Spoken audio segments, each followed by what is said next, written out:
¿Por qué cada vez hay más países emergentes al borde del colapso, al borde de la bancarrota? Veámoslo.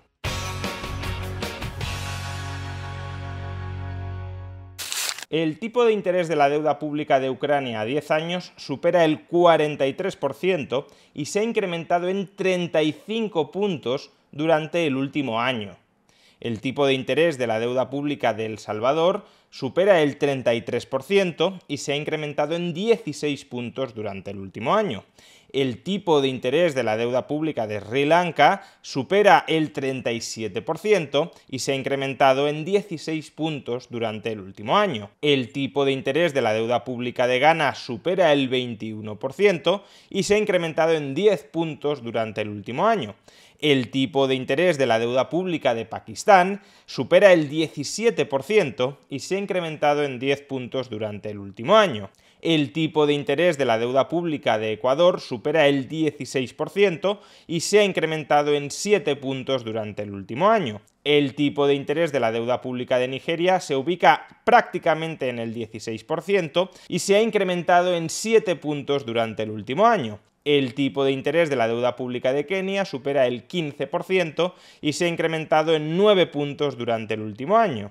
Y por último, el tipo de interés de la deuda pública de Egipto se ubica en el 15% y se ha incrementado en 7 puntos durante el último año. ¿Qué está sucediendo en estos mercados? ¿Qué está sucediendo en los países emergentes? ¿Qué está pasando en los países en vías de desarrollo para que estén experimentando un incremento tan vertiginoso en el coste de financiación de su deuda pública hasta el punto de que muchos de ellos se acercan peligrosamente a la zona de impago, a unos tipos de interés que les impidan hacer frente a los vencimientos de su deuda? Bueno, pues en realidad es una mezcla de factores internos y de factores externos.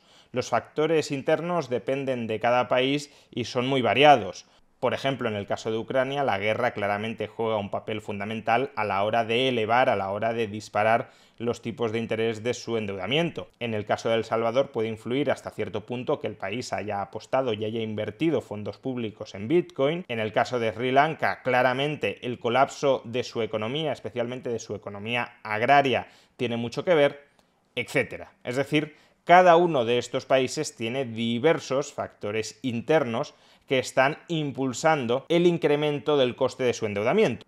Pero de la misma manera que cada uno de estos países tiene factores idiosincrásicos que explican por qué se está elevando el coste de su endeudamiento, también hay una serie de causas comunes que están impulsando al alza sus tipos de interés. Primero, las economías de estos países están sufriendo bastante. Muchos de estos países son países importadores de energía e importadores de alimentos, y durante los últimos meses tanto la energía como los alimentos se han encarecido de una manera muy sustancial. Y si sus economías internas se resienten debido a la situación, al panorama económico global que está encareciendo sobremanera el precio de dos de sus principales inputs, pues entonces, evidentemente, la capacidad de repago de la deuda de estos países también se viene abajo. Son países que nunca han tenido una solvencia especialmente holgada, y si a esa falta de solvencia le añadimos una crisis económica o una ralentización económica,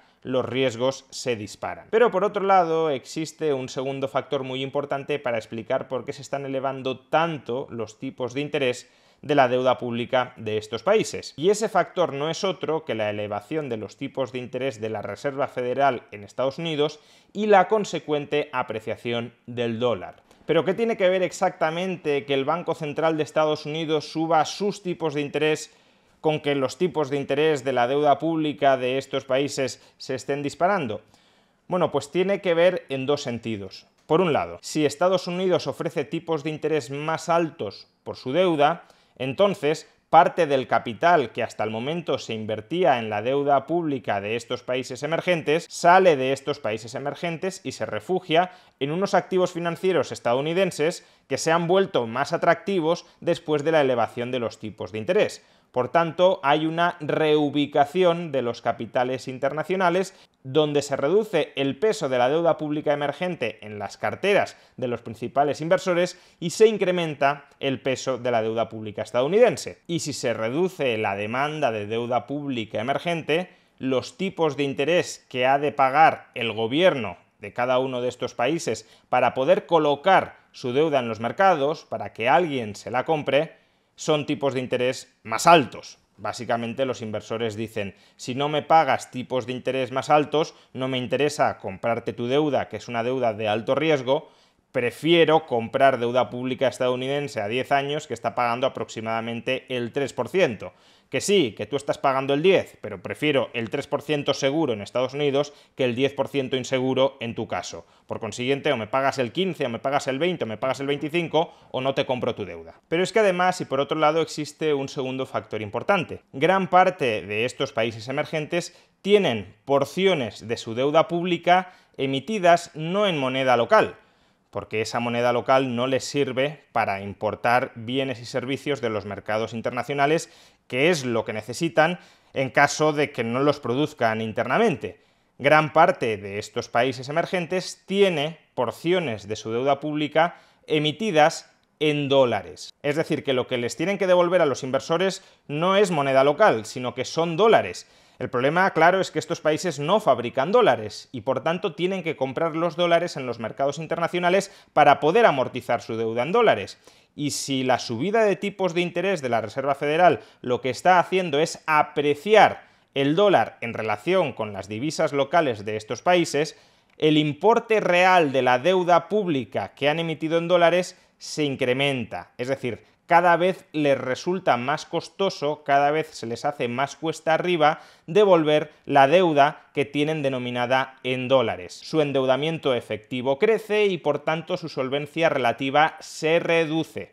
Y si estos países se van volviendo menos solventes en la medida en que el dólar se vuelve más caro y en la medida en que han de comprar ese dólar más caro para poder amortizar su deuda emitida en dólares, entonces, claro, los inversores reclamarán tipos de interés más elevados para que estén dispuestos a comprarles su deuda. En definitiva, el panorama económico global se va ensombreciendo en general para todos los países, pero de manera muy especial para aquellos países que tienen economías más débiles y tienen gobiernos menos solventes, es decir, los países emergentes. Estos países emergentes han experimentado en los últimos meses incrementos espectaculares en el coste de financiación de su deuda pública. Si esta trayectoria de tipos de interés continúa al alza, no nos sorprendamos de que en un futuro no muy lejano comencemos a asistir a bancarrotas soberanas, es decir, comencemos a asistir a impagos de deuda pública de países emergentes que excluyan todavía más a estos países del acceso a mercados financieros y que puedan tener una reverberación sobre otros mercados, sobre otras monedas, sobre otras deudas, sobre otras instituciones financieras y, en definitiva, sobre otras economías.